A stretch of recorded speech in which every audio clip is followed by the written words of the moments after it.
का जो दूसरा मातम्य का जो दूसरा जो सर्ग है, ये हमारी तरह एक जीवन में घटित होने वाली घटना पर आधारित है।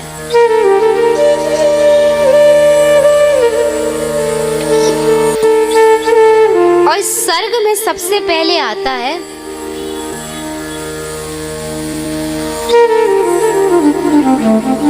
कि तुंगभद्रा नामक एक नदी है। उस नदी के किनारे एक नगर बसता है। उस नगर में आत्मदेव नाम का एक ब्राह्मण रहता है। और आत्मदेव नाम के उस ब्राह्मण के यहाँ पे आप समझिए वो ब्राह्मण था। भागवत जी कहते हैं कि ऐसा नहीं था कि वो ब्राह्मण था तो ईश्वर भक्त नहीं था। ईश्वर भक्त था लेकिन आत्मदेव था। वो आत्मदेव का जो अर्थ होता है ना, वो होता है कि हमेशा तत्व को परे होकर बात करना। यानी भक्ति तो है उसके अंदर लेकिन क्रिया में भक्ति है, जो कल बात कर रहे थे ना। और इतना ज्ञानी है, भागवत जी में लिखा है कि द्वितीयो सूर्य द्वितीयो भास्करो नाथ। मतलब जैसा संसार में सिर्फ एक सूर्य उदय होता है और सारे संसार को प्रकाशवान कर देता है, ऐसे आत्मदेव अगर किसी सभा में बैठ जाता था तो उसे शास्त्र वेद उपनिषद ऐसे कंठस्थ थे कि सारी सभा उसके सामने अपने आप को तुच्छ समझने लगती थी, बोलने से डरती थी क्योंकि हम कुछ गलत ना बोलते। इतना परम ज्ञानी था। अब इस व्यक्ति के जीवन में सब कुछ था लेकिन इसके क्या कहा जाता है कि आप सबने इसका दूसरा सर्ग बहुत सुना होगा, लेकिन मैं चाहती हूँ कि थोड़ा समझने का प्रयास करेंगे आज, क्योंकि भागवत के श्लोक इतने ज़्यादा कठिन कहे जाते हैं, सबसे ज़्यादा कठिन। अगर इसे सिर्फ पढ़ने बैठे ना तो अर्थ ही निकलते हैं, लेकिन इसे गुथने बैठे ना तो भावार्थ निकलते हैं। कि आत्मदेव के यहाँ सब कुछ था, नारायण की दी हुई। मैंने कहा था ना कि सब कुछ हो सकता है, आपके पास धन दौलत संपत्ति सब कुछ हो सकती है, लेकिन भक्ति भी थी। लेकिन कैसी थी? क्रिया में। लेकिन संतान सुख नहीं था। कई लोग समझते हैं संतान सुख नहीं था तो शायद कथा करा लें, इससे संतान सुख हो जाएगा। लेकिन भागवत जी कभी नहीं कहती। आप, मैंने कहा ना कईयों बार भागवत करा लेना, लेकिन भागवत के मूल अर्थ को समझो आप। संतान से भागवत में कोई संबंध नहीं। अगर आपके जीवन में किसी चीज का नारायण ने अभाव दिया है और अगर वह किसी के पुण्य प्रताप से आपके जीवन में आ रहा है तो ये समझ लो कि आपके जीवन में से नारायण दूर जा रहे हैं। प्रत्येक संबंध जब हम उनके साथ निभा सकते हैं और किसी चीज का अभाव है तो वो संबंध हम बहुत अच्छे से निभा सकते हैं। लेकिन आत्मदेव को ये समझ में नहीं आता। तुंगभद्रा नदी, ये सारा संसार क्या है, इसको क्या कहते हैं? कल मैंने कहा था ना, भव सागर कहते हैं ना। तो क्या हुआ ये नदी? इसमें कौन रहते हैं? हम सब आत्मदेव, सब आत्मदेव है ना। सबको क्या, आज आप एक ज्ञान की बात किसी से कहने बैठो, सामने वाला आपको 10 सुना देगा। अभी सुना देगा ना। उसके जीवन में कितनी चरितार्थ है ये मैं नहीं कह सकती। इसलिए कहा जाता है कि ज्ञान तो फ्री में बंटता है। आप अगर आप इतना सा भी बोल दो, आज बहन जी सर दर्द हो रहा है, फलाना काढ़ा पी लेना, ये पी लेना, भले ही उसके पास कोई डॉक्टर की डिग्री नहीं होगी, लेकिन इतनी सी बात पर भी आपको 4 नुस्खे पता चल जाएंगे सामने से। तो ऐसे आत्मदेव जिसके अंदर भक्ति का इतना अभाव था, नारायण चाहते थे कि इसके जीवन में मैं प्रवेश करके रहूं, जिससे इसके जीवन में ज्ञान में भक्ति आ जाए। लेकिन आत्मदेव को ये समझ में नहीं आया। क्यों? क्योंकि ज्ञान का इतना अभिमान था उसके जीवन में। द्वितीय सूर्य कहा जाता है, द्वितीय भास्कर कहा जाता था उनके लिए।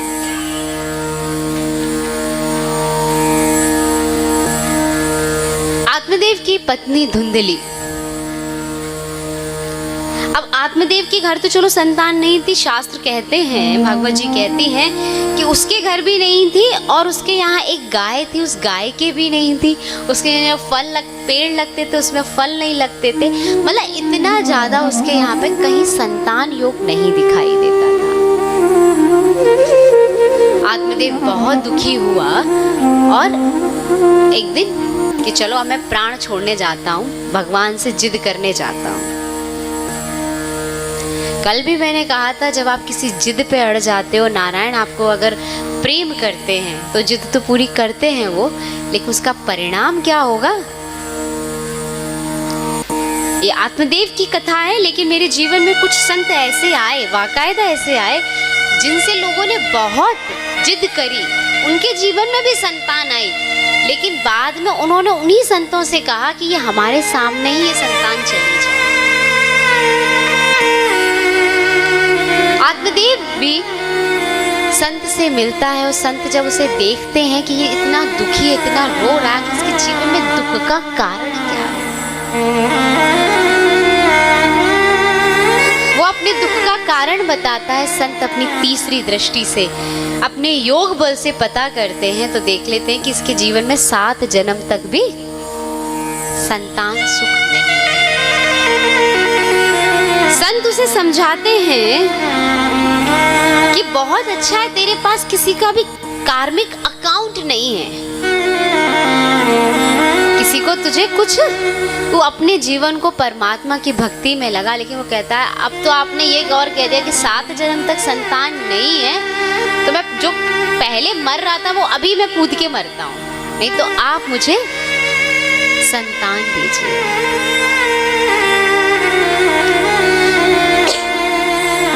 संत दयालु बहुत होते हैं। मैंने कहा ना, उनके जीवन में आते ही सबसे पहले क्या होता है? आपकी दरिद्रता, आपके ताप, आपके भय सब खत्म होते हैं। संत देखते हैं कि ये बहुत दुखी है, तो अपने तप से, अपने तेजों में तप से एक फल लाकर प्रदान करते हैं, और उस फल के स्वरूप वो कहते हैं कि ये फल अपनी पत्नी को खिला देना। अब इस बात को समझने के लिए हमेशा याद रखना, अगर आपके जीवन में संत आते हैं, संत किसी भी रूप में आते हैं, भागवत जी तो हजारों संतों का सार है, कहते नहीं, इसमें तो जितनी गोपियां हैं वो कितने कोटि कोटि जन्म जिन्होंने लिए थे, वो भगवान का साथ चाहती थी, उनकी बातें हैं। तो अगर आपको यहाँ से भी कुछ समझ में आता है जिसे आप धारण करके फल रूपी ग्रहण करके पचा सको, तो उसे जरूर धारण करो, फिर देखो क्या परिवर्तन होता है। आत्मदेव की पत्नी क्या है? धुंधली। यथा नाम तथा गुण। पत्नी को क्या कहा जाता है? धर्म पत्नी। कहते हैं ना, धर्म पत्नी है, यानी जो धर्म की तरफ आपको प्रेरित करे। अब वो कैसी हो गई है? धुंधली हो गई है, उसे पता ही नहीं धर्म क्या है। तो अगर आपने ऐसी अपनी बुद्धि को, जिसे धर्म की परिभाषा ही नहीं पता है, ऐसी बुद्धि को अगर श्रेष्ठ फल भी दे दिया, तो वो क्या करेगी? खाएगी क्या? उसे तो लगेगा ये तो फल मैं धारण कैसे करूं। अच्छा, कोई नियम बता दो कि आप अपने घर में जाकर कोई नियम का पालन करना, किसी नियम को धारण करना, तो नियम का पालन करते में सबसे पहले क्या आएगा? दीदी आप तो अकेले रहती हो, आप तो चाहे कितने बजे भी उठ जाओ, हमें तो 4 बच्चे को साथ संभालना है। लेकिन अगर उन्हीं धर्म पत्नी से कह दिया जाए कल आपको मायके जाना है, सुबह की फ्लाइट है, ट्रेन है, गाड़ी है, उस दिन बच्चे नहीं संभालने होते, या किस धर्म पत्नी में स्त्रियों के लिए नहीं कह रही हूँ, अगर पुरुषों से भी कह दिया जाए, मैंने कहा ना, ये आप आत्मदेव हैं, आप अपनी बुद्धि से कह रहे हो, किसी एक नियम को पालन करने का विधान बनाओ, तो और वो पालन करते में कितनी तकलीफें होने लगती हैं। वैसे ही धुंधली को तकलीफ होने लगी, उसे भय होने लगा, अगर ये फल मैंने खा लिया, कहीं मैं सच में गर्भवती हो गई तो।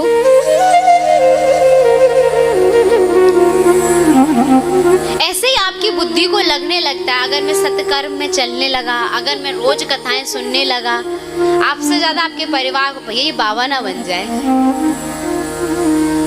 ये तो बहुत माला जपने लगे हैं आजकल, ये तो आजकल सुबह उठ के बैठने लगे हैं। ऐसा नहीं होना चाहिए। जब तक संत ने जो फल दिया है आप उसे ग्रहण नहीं करेंगे तो उसके परिणाम को कैसे देखेंगे। अब धुंधली की बुद्धि ऐसी, तो उसकी दोस्त, उसकी सहेलियां कैसे होंगे, वो भी कैसे होंगे, वो भी तो आपको पर निंदा पर चिंतन के लिए तो समय निकाल देंगे। लेकिन कोई भी सत्कर्म करने की बात आएगी, कहे बहन कितना दान कर आए यहाँ पे,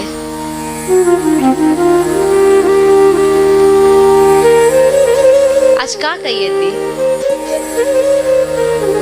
किसी ने क्या कहा, कहाँ उलझे रह गए, आपकी बुद्धि कभी सफल हो ही नहीं सकती। अगर ये अवस्था अभी भी आपके जीवन में चल रही है तो संत कितना भी अमृत तुल्य महावाक्य आपको दे दे, कोई भी फल आपको दे दे, आपके जीवन में कभी भी वो काम नहीं आ सकता, चरितार्थ नहीं हो सकता। धुंधली भी वही करती है, वो फल लेती है, दूसरों की बातों में आकर फल अपनी गाय को खिला देती है।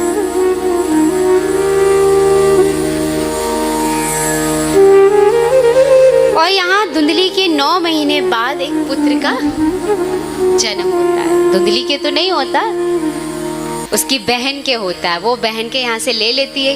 पूरी कथा पता है आपको, मैं चाहती हूँ कि हम कथा के अर्थ को समझते हुए चलें।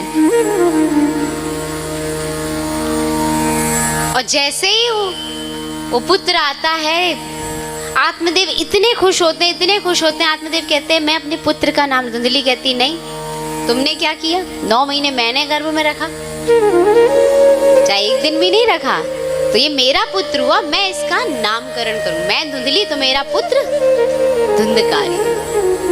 अब इस बुद्धि से जिस पे धूल चढ़ी हुई है, जिस पे अभिमान चढ़ा हुआ है, जो दूसरों के दुख को देखकर कभी सुखी रह ही नहीं पाता, उसका पुत्र कैसा होगा, उसने वैसा ही नाम रखा। लेकिन इतने में आत्मदेव को एक सूचना मिलती है कि आपकी गाय ने भी एक पुत्र को जन्म दिया है। आत्मदेव बड़े खुश होते हैं कि संत की महिमा देखो, मेरे जीवन में एक संत ने प्रवेश किया, मेरी पत्नी क्या, मेरे यहाँ तो मेरी गाय ने भी एक पुत्र को जन्म दिया। यहाँ से आपके जीवन परिवर्तन की कहानी शुरू होती है। आत्मदेव कहते हैं कि चल तूने एक पुत्र का नाम तूने रखा, दूसरे पुत्र का नाम मैं रखूंगा। और उसका नाम सिर्फ गोकर्ण का नाम सिर्फ गाय जैसे कान होने की वजह से गोकर्ण नहीं था। गौ माने थी इंद्रिया, और वो इंद्रियों से परे की बातें हमेशा सुना करते थे। श्रवणम भक्ति, मैंने हमेशा कहा नवधा भक्ति में हम प्रहलाद चरित्र को सुनेंगे तो प्रहलाद जी जब गुरुकुल जाएंगे, वो अपने गुरु भाइयों को जब भक्ति के उपदेश देंगे तो उसमें सबसे पहली भक्ति का उपदेश देंगे, उसमें आएगा श्रवणम। क्योंकि कान की जो आकृति होती है, कान आपकी सारी, आप अपने जीवन में सारी इंद्रियां देखना, पंच इंद्रियां देखना, 5 ज्ञान इंद्रियां, 5 कर्म इंद्रियां देखना, प्रत्येक इंद्रिया क्या करती है, कुछ ना कुछ चीज ग्रहण भी करती है और कुछ ना कुछ चीज छोड़ती भी है। नाक श्वास लेती है, श्वास छोड़ती है, मुख खाता है, बाहर भी निकालता है, बोलता भी है, आंखें ग्रहण करती है, इसमें से भी आंसू निकलते हैं, कुछ ना कुछ निकलता है ना। लेकिन कान ऐसे नहीं होते। श्रवण इंद्रिय सिर्फ क्या करती है, ये सिर्फ सुनती है। गोकर्ण, अगर आपके जीवन में आप इतने वेरीफाई अपने कान बना लो कि इसमें से बस हरी चर्चा ही अंदर जाएगी, हरि कीर्तन ही अंदर जाएगा, संसार कितना भी कुछ कहता रहे मुझे सुनाई नहीं देगा। तो आप सब गोकर्ण हो, आपके सबके जीवन में भले बुद्धि जितनी धुंधली है ना, उसके बाद भी, क्योंकि बुद्धि पे धुंधलापन क्यों छाया है, उसने अभी तक क्या सुना इन कान से। अच्छा, आप कभी किसी की पता, देखो सत्कर्म करते इतने माइक लगाने पड़ते, इतना कुछ लगाना पड़ता है, इतनी आवाज तेज करनी पड़ती, कानों में मंत्र चले जाएं, कुछ नारायण का नाम चला जाए, कोई कृष्ण कीर्तन चला जाए। अच्छा, कभी किसी की चुगली करते हो तो एकदम कान में कहते हो ना, और तुम्हें कितना अंदर चला जाता है, जैसे पता ही नहीं चलता कि कहां तक दिल में एकदम भर जाता है। 100 साल बाद भी अगर आप उस व्यक्ति से मिलोगे ना, जिसने आपको किसी के बारे में कुछ बताया है, तो तुरंत कौन ही किसी को मार, चल यहाँ से चल, ये हमारे बारे में ऐसे कहता है, रहेगा ना यार। कितना धीमे बोला गया शब्द भी आपके अंदर चला गया। और यहाँ इतने माइक लगे हैं, हम कल से नारायण का संकीर्तन कर रहे हैं, कीर्तन कर रहे हैं, तो भी हमारी बुद्धि साफ नहीं हो रही है, इसकी गंदगी बाहर नहीं निकल रही है। तो आपके जीवन में जिस दिन हरि कथा आती है, हरि चरित्र आता है, उस दिन आपके घर में गोकर्ण का जन्म होता है। और ये याद रखना, आप सोचो कि अब तो हरि कथा आ गई, अब धुंधकारी नहीं आएगा, तो ऐसा नहीं होगा। दोनों ने बराबर जन्म लिया है। जैसे ही यहाँ से उठ के बाहर जाओगे तो धुंधकाली मिलेगा जरूर। अब ये आपके जीवन में सुनिश्चित होना चाहिए कि आपको किसकी बात पर चलना है। सबको पता है धुंधकारी का चरित्र कैसा था, वैश्यागमन करने लगा था, चोरी करने लगा था, अपने माँ बाप को पीटने लगा था, सबको पता है ये वाली कथा तो ना। मैंने कहा हम कथा के अर्थ को आज समझने का प्रयास करेंगे। तो ये सारा जब वृतांत हो रहा था तो आत्मदेव बहुत दुखी हो गए, इतने दुखी हो गए कि उनको लगने लगा कि संत महाराज सही कह रहे थे कि हे आत्मदेव, तुम निर्बंधनीय आत्मा हो और तुम्हारे जीवन में नारायण ने इसलिए अभाव रखा है क्योंकि वो खुद तुम्हारे जीवन में रहना चाहते हैं। कई लोग बोलते हैं ना, पता नहीं कौन सा पाप किया है, इसके संतान नहीं है। मैं बोलती हूँ नहीं, भागवत इसको मानती ही नहीं है कि आपके जीवन में अगर संतान नहीं है तो आप पापी हो। भागवत कहती है जरूर कोई इतना पुण्य किया है कि भगवान आपके जीवन में खुद खेलने के लिए आतुर है, लेकिन वो आतुरपना तभी तक है जब तक खुद को समझ में आए।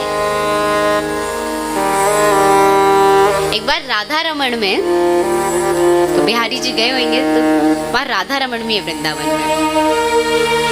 तो राधा रमण के गोस्वामी है ना, राधा रमण जी हमारे बहुत छोटे से हैं, बहुत छोटे से, और सबसे ज्यादा सुंदर हमें वही लगते हैं। तो गोस्वामी जी उनको है ना अपना बच्चा करके मानते थे, लाला। तो एक दिन प्रांगण में एक बिल्ली आ गई और राधा रमण जी रोए जाएं, डरे जाएं, रोए जाएं। और गोस्वामी जी चंदन घिस रहे थे, उनके लिए वो कहते हैं तुम त्रिभुवनपति हो, अपनी भ्रकुटी मात्र से संसार को चलाते हो और तुम इस बिल्ली से डर रहे हो। गोस्वामी जी उठे, उन्होंने बिल्ली को भगाया। अब राधा रमण जी मुंह लटका कर बैठ जाते। वो कहते हैं काका, तू हमको बस लाला मान तो है, समझ तो नहीं है। तूने हमें इतने एक छोटो लाला मानो है कि हम पलना में ही पड़े रहते हैं। अब बिल्ली मुंह को डरागी तो मैं रोऊंगा कि नहीं रोऊंगा? अगर तुम ये समझ नहीं रहे हो कि मैं बिल्ली से डर रहा हूँ, तो तुम्हें क्या लग रहा है? सिर्फ मान लिया लेकिन उसको समझा नहीं है। अपना माना नहीं है।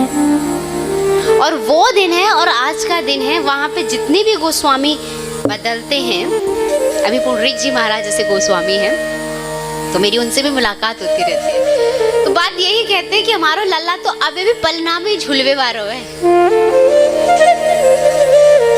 भाई बिल्ली से डर लगे, भाई हवा से डर लगे, भाई छिपकली से डर लगे, तो मंदिर हमें बहुत ही ध्यान से खोलना पड़ता है। वैसे ही मैं कह रही हूँ, अगर आपके जीवन में कोई अभाव है और आपने अपने घर में ठाकुर जी का कोई भी विग्रह स्थापित कर रखा है, उनकी सेवा करते हो और लग रहा है कि ये अभाव है, तो यानी सिर्फ आपने उन्हें बिठाल रखा, उन्हें जीवन में आपने स्वीकार नहीं किया। और बिठाली हुई चीज काम नहीं आती है। बैंक में पैसा रखा रहे और बैंक की छुट्टी हो जाए तो काम आएगी क्या? भले ही उस दिन आपका कुछ भी हो जाए, आप कितना भी त्राहिमाम करते रहो, नोट बंद हो गए तो आपके काम आते हैं क्या? जब तक उनके स्वरूप को आप जीवन में नहीं स्थापित करोगे, अपने अंग संग नहीं रखोगे, वो आपके कार्य नहीं आएगा। या आत्मदेव को उस दिन अपने संत के द्वारा कहे हुए वाक्य इतने याद आ रहे थे और वो इतना दुखी हो गया था, बहुत दुखी हो गया था। इस दुख के कारण, इस विरह के कारण वो इतना विरक्त हो रहा था, इतना चिंतायमान हो रहा था कि प्रभु आपने मुझे मौका दिया था इस जीवन को सफल बनाने का, और ये सारा का सारा समय मैंने खराब कर दिया। सबको नारायण की गीता पता होगी कि श्री कृष्ण ने गीता कही, लेकिन यहाँ पे मैंने कहा ना, जब आपके जीवन में गोकर्ण प्रवेश करेगा तो भागवत जी में गोकर्ण गीता भी है। और बहुत ज्यादा श्लोक नहीं है कि आप कहो कि इतने श्लोक हैं, इन्हें कैसे समझेंगे, क्या करेंगे। सिर्फ 2 श्लोक में संपूर्ण गीता है। और मैं आज यहाँ सब जितने भी ग्रस्त धर्म में प्रवेश कर चुके हैं और जिनके भी बाल बच्चे हो गए, ये गीता का उपदेश उन लोगों के लिए है।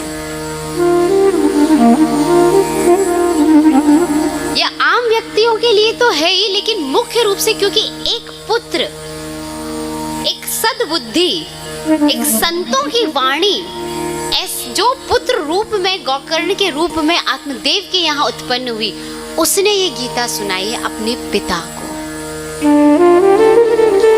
और इस गीता के माध्यम से, गोकर्ण के माध्यम से आत्मदेव के जीवन में कल्याण हुआ। गोकर्ण ने जो गीता सुनाई तो उसमें पहला श्लोक है, और पहला श्लोक कहता है, देहि स्थिमा स्वरूपम धीरे अभिमति तज त्वम, कि आपकी ये देह है, ये हाड़ मांस का ये शरीर है ना, इस शरीर में सिर्फ 2 कारणों से आपके जीवन में दुख का कारण सिर्फ 2 है। और वो पहला दुख का कारण क्या? एक तो अहमता और दूसरी ममता। पहली तो कि मेरा अहम है ना, मेरा, मैं आत्मदेव, मैं द्वितीय सूर्य, मेरे पास क्या कमी थी? एक तो ये अहमता आती है, इस हाड़ मांस के शरीर में जैसे ही अहम आता है तो ये वह अहम आपका दुख का कारण बन जाता है। आप बाहर निकले, पंडित जी से कहने राम राम नहीं गई, भैया हम निकले थे धोती पहन के, तिलक लगा के, आज कहने हमसे राम राम ही नहीं गई। कितना अभिमान आ जाएगा, यहाँ चोट लगेगी, लगेगी ना। सेठ जी निकले, किसी ने नहीं उनसे बोला, किसी ने देखा नहीं, मैं पिता हूँ, इसका जब अभिमान हो गया उनको, अरे हमने जन्म दिया था, ये अहमता जैसे ही उनके जीवन में आ गई। और दूसरी ममता की मेरा है, अगर पड़ोस का होता तो कोई दिक्कत होती क्या? मेरा है और मेरा होके ये कर्म ऐसे कर रहा है ये ममता जहां प्रवेश कर गई वहीं आपके जीवन में क्या आ जाएगा? दुख ने प्रवेश कर लिया।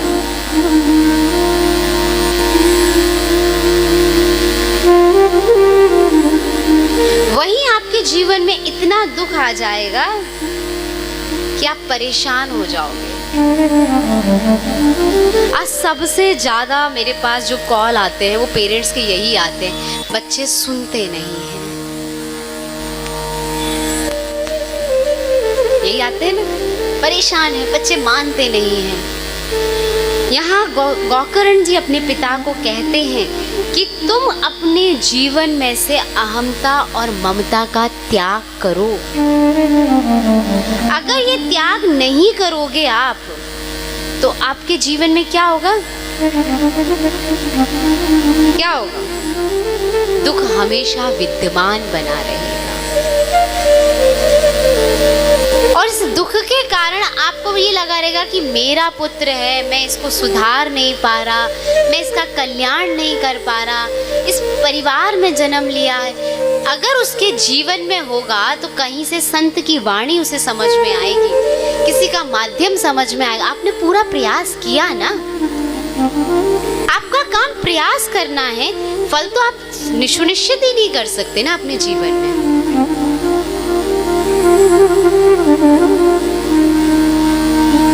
जब आप फल सुनिश्चित ही नहीं कर सकते तो जो दुख होता है, ये दुख क्या होने लगेगा? खत्म होने लगेगा। फिर गौकर्ण कहते हैं कि संसार का प्रत्येक वस्तु कैसी है पिताश्री? नाशवान है, परिवर्तनशील है। आपको पता है आपके बॉडी के अंदर जो सेल हैं, आपको लगता होगा ना ये तो ऐसे ही थे, ये भी 7 साल बाद बदल जाते हैं, पूरे बदल जाते हैं 7 साल बाद।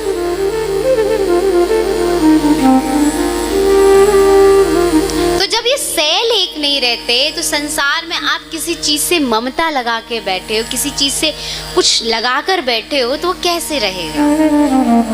कैसे परमानेंट रहेगा? और इसी कारण सबको दुख होता है। सुख के लिए जितनी खोज की गई संसार के अंदर कि यहाँ सुख है, संतान हो जाए, पैसा हो जाए, इंद्र बन जाए, राजा बन जाए, ब्रह्मा बन जाए, विष्णु बन जाए, चक्रवर्ती बन जाए, लेकिन एक ना एक ऐसा स्टेज आएगा कि आपको लगेगा यहाँ पर सुख नहीं है। तो सबसे बड़ा सुख किस में है? तो कहते हैं कि जब तक आप त्यागोगे नहीं तब तक आपको सुख मिलेगा।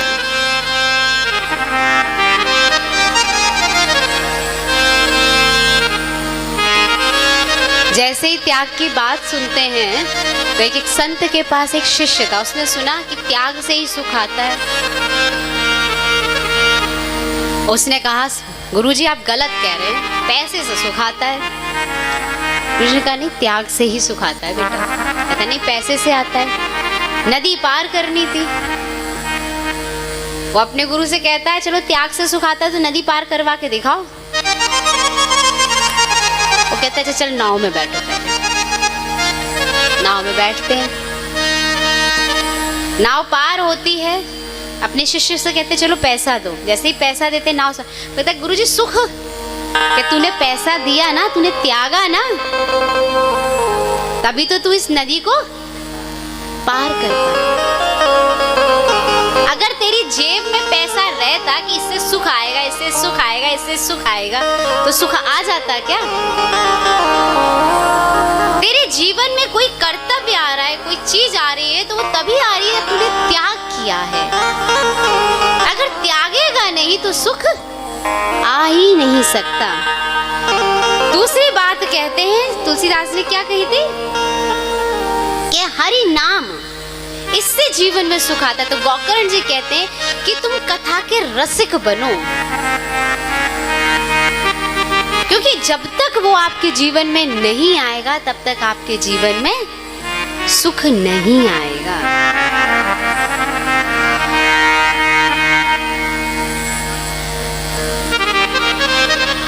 और किसी के भी दोष का चिंतन मत करो कि आपका पुत्र ऐसा है, उसका चरित्र ऐसा है। आप प्रयास करो उस पर काम करने का, लेकिन उसके पूर्व निहित कर्म ही तो हैं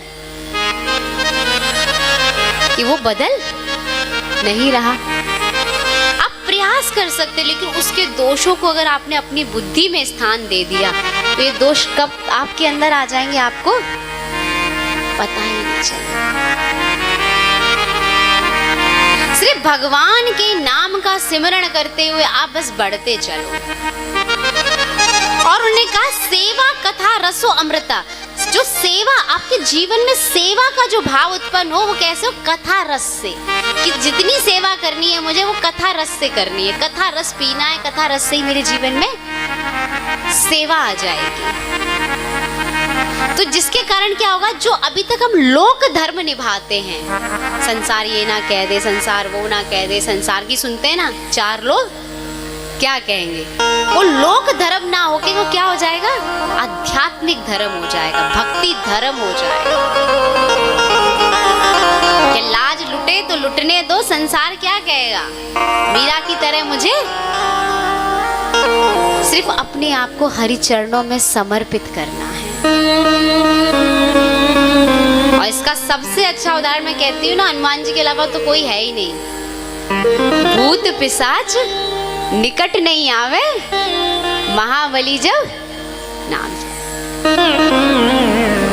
आप नाम तो लेना शुरू करो। आपके जीवन में जो भूत बन के प्रवेश करने लगते हैं कि ये आ गया भूत, ये आ गया एक और भूत। जब गोकर्ण महाराज उन्हें अपने पिता को ये गीता सुनाते हैं, 2 श्लोक की ये गीता सुनाते हैं, इसका प्रभाव ये होता है कि आत्मदेव भागवत के 10वें स्कंद से, 10वां स्कंद इतना मधुर है क्योंकि इसमें भगवान की बाल लीलाओं का वर्णन है, वहां से भागवत को पढ़ना प्रारंभ करते हैं और अपने आप को बद्रीनाथ में स्थापित करके अपने शरीर को वहां पूर्ण करते हैं। यहाँ धुंधली अपनी माँ को भी मार देता है, धुंधकारी अपनी माँ धुंधली को भी मार देता है, वैश्याओं का गमन करने लगता है। और सारी वैश्याएं, आपको पता है कि सारी वैश्याएं क्या करती हैं, उसके धन का हरण कर लेती हैं, उसके सुख का हरण कर लेती हैं और उसको भी मार देती हैं। आपके जीवन में अगर विकार आएंगे, वैश्या मतलब क्या है, रमे रहना, विकारों में रमना। एक विकार छूट नहीं पाता तब तक दूसरा, दूसरा नहीं तीसरा, और दिन भर इनकी ही तृप्ति करते रहना। आज ये कान की इंद्रिय कुछ मांग रही है, आज नाक की इंद्रिय कुछ मांग रही है, आज जीवा की इंद्रिय कुछ मांग रही है, इसी को साधने में लगे रहना। तो कभी भी आप धुंधकारी से मुक्त नहीं हो सकते। वैश्याएं आपका क्या कर देंगी, शरीर को साधते साधते। अच्छा, इस शरीर को जब बच्चे थे, आपके भी बच्चे होंगे, हर माँ क्या कहती है, खा ले बेटा ताकत आएगी, कहती है ना। अच्छा, कहती है कि नहीं कहती, कहती है। तो 70 साल तक तो आपने ज्यादा खा लिया होगा ना, सबकी ताकत आनी चाहिए थी, ताकत कहाँ चली गई। 70 साल तक खा लिया ना, 50 साल तक खा लिया, 40 तक खा लिया। अच्छा, ताकत बढ़ रही है कि ताकत कम हो रही है, कम हो रही है ना। तो कितना खिलाओगे इस शरीर को, कितना साधोगे। हमारे बड़े बुजुर्ग यहीं बैठे हैं जो कहते थे कि हम पहले एक जोड़ी में पूरा पूरा साल निकाल देते थे, एक जोड़ी वस्त्र आ गया तो बहुत बड़ी बात है। ज्यादा बड़ी पीढ़ी की तो मैं बात भी नहीं कर रही, मैं अपने दादाजी वगैरह की बात कर रही हूँ। और आज अलमारियां भरी पड़ी हैं, लेकिन त्यागने की बात आती है तो क्या लगता है, क्या त्यागे, कुछ त्यागने के लिए है ही नहीं। कहीं ये अवस्था तो नहीं हो रही है। अब ऐसा क्यों होता है, मैं एक बात हमेशा कहना चाहूंगी कि इसमें गलती पता है किसी की नहीं है, हमारे यहाँ वंदे मातरम का गायन है और माता को प्रथम गुरु कहा जाता है। अरे मैया में तो वह ताकत होती है जो त्रिगुणातीत त्रिगुणपति को एक लाठी से नचा देती है, डंडी दिखाती है तो ओखली से बांध देती है। अगर आपकी संतान में ये गुण नहीं आ रहे हैं तो चेक करो क्यों नहीं आ रहे हैं, कहाँ गलती करी है। महात्म्य में ही ये वर्णन आता है इसका कि अगर जब आप गर्भवती होते हैं तो आप इन 5 नियमों का पालन करने लग जाओ। सिर्फ 5 नियम बोले। आपके घर में भी, आपके आंगन में भी ध्रुव, प्रहलाद और नारायण स्वयं प्रवेश कर जाएंगे। एक श्रेष्ठ बीज को बोने के लिए आप मिट्टी को कितनी उर्वरा शक्ति प्रदान करते हो ना, सब किसान है। आप एक श्रेष्ठ संतान चाहते हो और लेकिन अपने आप को तैयार करते हो। मैं माताओं से कहूंगी कि कुछ नहीं तो ये 5 नियमों का पालन करें। पहला है सत्य का पालन। भले वो कितना भी झूठ बोलती, लेकिन जैसे ही गर्भ में संतान आ गई तो अपने मुख पर, अपनी वाणी पर सोचें, विचार करें कि हम जाने अनजाने में भी कोई झूठ ना निकल जाए। अब जाने अनजाने में कैसा, किसी के घर गए, किसी ने पूछा पानी पियोगे, अरे नहीं बस घर से पी के आए हैं। क्या आप घर से पी के आए थे?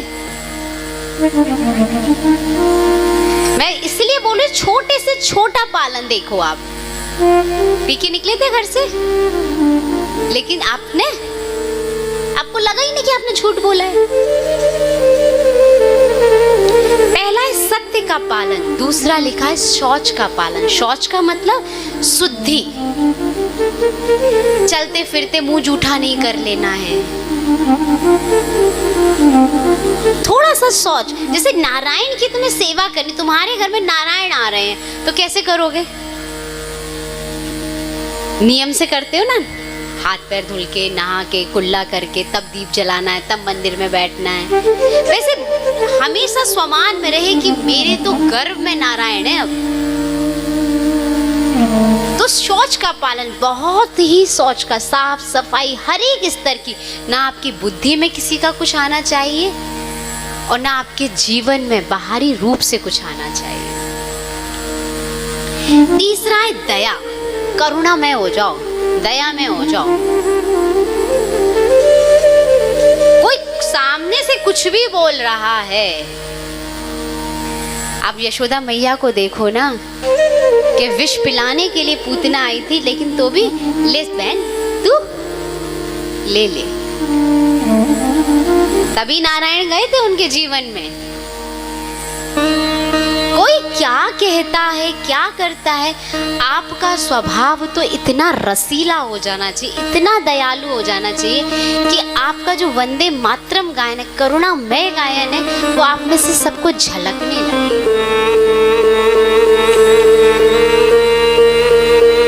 और एक नियम का, चौथे नियम का पालन करना है, दान का। क्योंकि बच्चे को आज हम कितना भी शेयरिंग सिखाएं, शेयर करके खाओ, शेयर करके ये करो, बच्चे करते हैं क्या?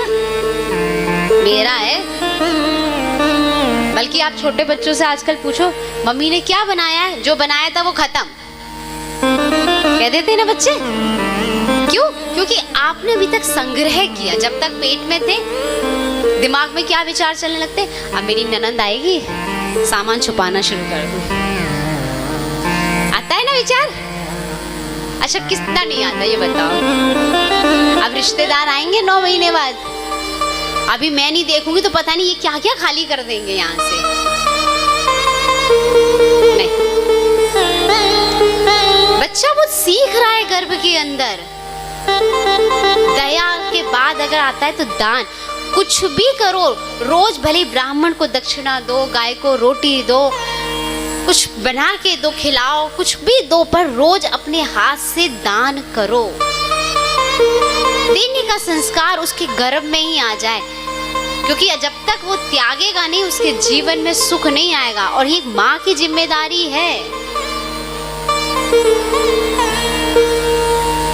कभी विट्ठल जी को देखा है? विट्ठल को पंढरपुर में गए हैं आप? पंढरपुर भगवान को देखा है? ऐसे खड़े हैं, पता है, ऐसे है वो। मैंने जब दर्शन किए तो मुझे है ना वो माँ जैसे दिखते हैं। बताओ क्यों दिखते हैं माँ जैसे? कहते हैं तुकाराम ने एक ईंट दे दी थी और कह दिया था भगवान आप यहाँ इंतजार करो, मैं अपने माँ बाप की सेवा कर रहा हूँ।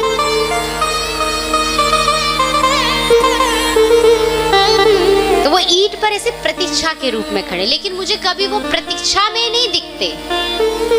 कभी देखना, कभी बाहर जाए आपका बच्चा और किसी ने आपके बच्चे पे थोड़ा सा भी डांट दिया हो, फटकार दिया हो, कुछ कह दिया, तो आप कैसे जाती हो बाहर?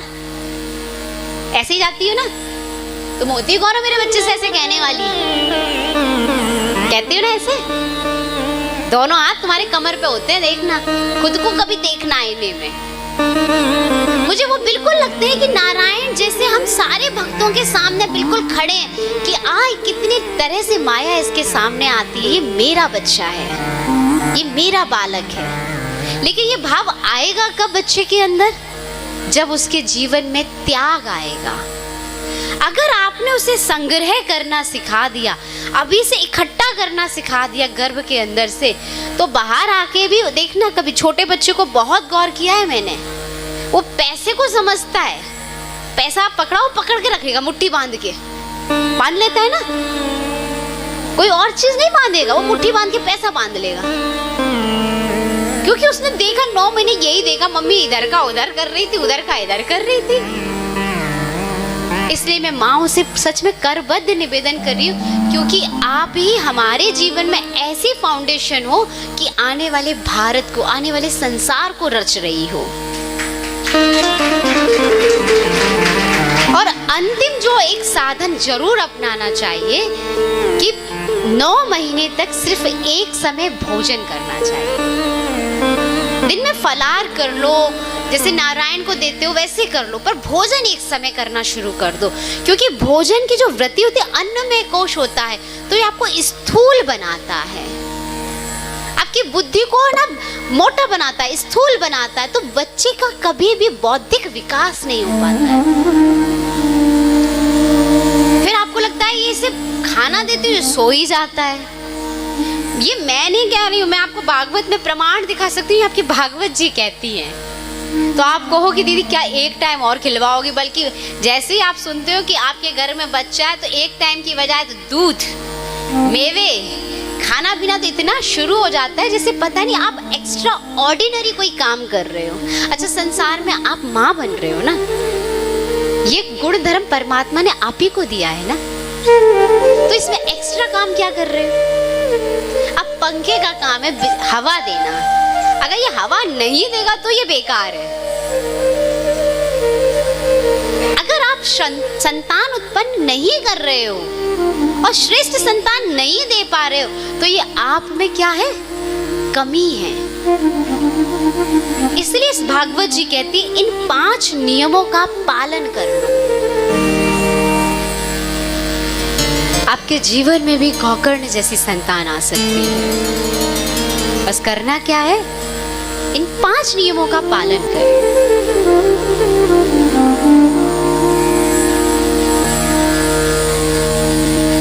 उधर 5 वैश्याओं ने मिलकर धुंधकारी को मार दिया। गोकर्ण को ये पता चला कि मेरे भाई की बहुत दुर्गति हुई है, बहुत ज्यादा दुर्गति हुई है। तो गया में जाके वो उसका पिंडदान करके आते हैं, और जैसे ही अपने गांव में आते हैं तो वहां के होने वाली हलचल, अपने घर में होने वाली हलचलों को देखकर वो समझ जाते हैं कि मेरे भाई की अभी मुक्ति नहीं हुई है। वो जानते थे कि इसकी मुक्ति नहीं होगी, तो इसके लिए वो भगवान सूर्य नारायण की उपासना करते हैं।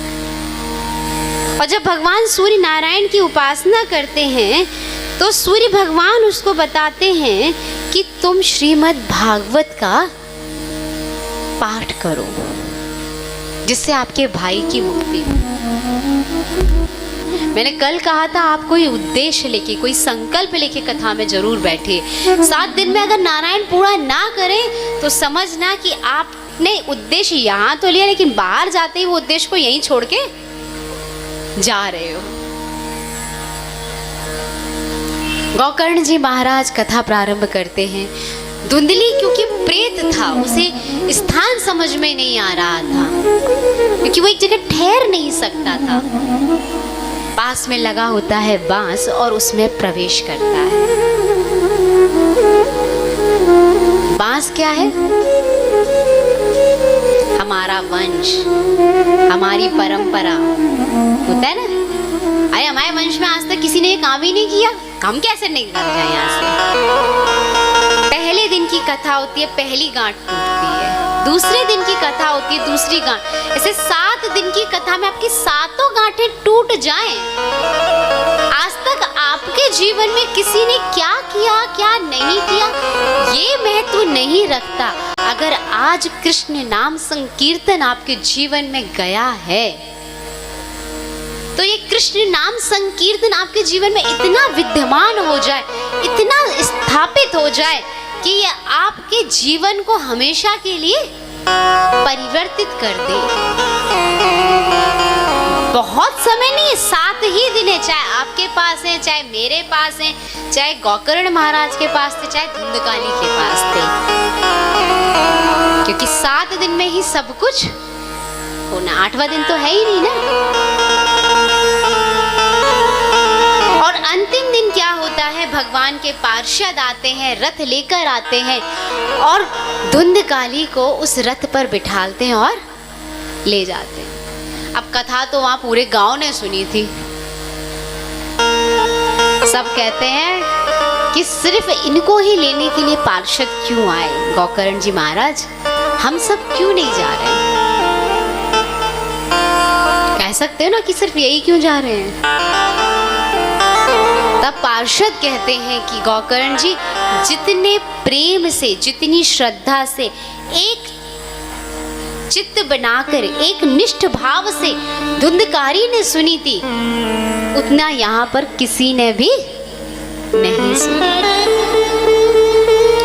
गोकर्ण महाराज सबसे विनती करते हैं कि चलो हम तो कथा फिर कह देंगे, लेकिन सुनना तो किसे है? श्रवण भक्ति तो खुद ही करनी पड़ेगी। फिर व्यवस्था हो जाएगी, फिर बैठ जाएंगे, फिर परीक्षित जी महाराज कोई ना कोई व्यवस्था करवा देंगे, किसी न किसी को निमित्त बना देंगे नारायण, लेकिन सुनना किसे है? और दोबारा कथा होती है, दोबारा बैठते, और इस बार एक रथ नहीं आया था, जितने के जितने गांव वासी थे उतने ही क्या आए थे? पार्षद आए थे। और भगवान का संकीर्तन करते हुए, भगवान की कथा का गुणगान करते हुए सभी के सभी गौलोक को गमन करते हैं। बोल भागवत महापुराण की जय। सभी लोग भगवान का संकीर्तन करते हुए गौलोक को गमन करते हैं।